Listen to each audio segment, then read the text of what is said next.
Ukraine's air defense shield is under growing strain. A report by the Wall Street Journal says Kyiv could be running dangerously low on interceptor missiles just as the war intensifies. The shortage raises urgent questions about how long Ukraine can sustain its defensive umbrella against continued aerial threats.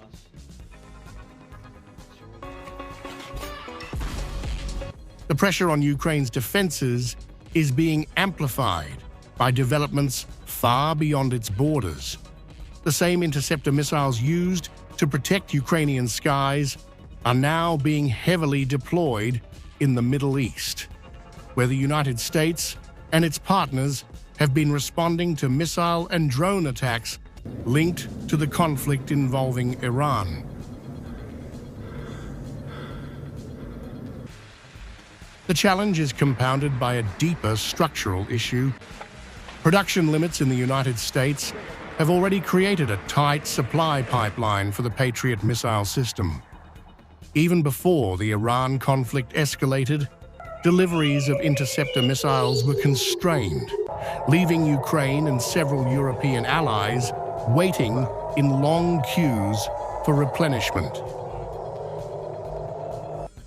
On the battlefield, the consequences are becoming increasingly visible. Russian forces are targeting Ukraine's critical infrastructure, including energy facilities and power systems.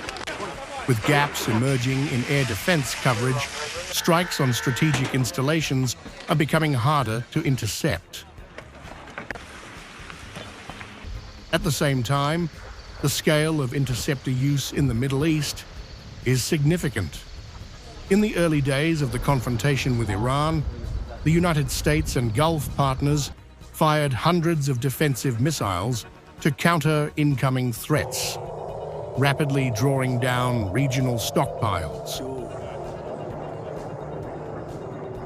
Analysts warn that under sustained attack, reserves of interceptor missiles in the region could be exhausted within days.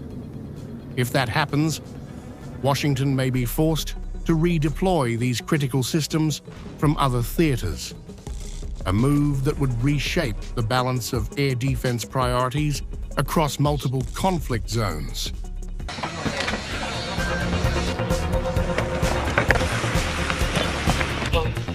No.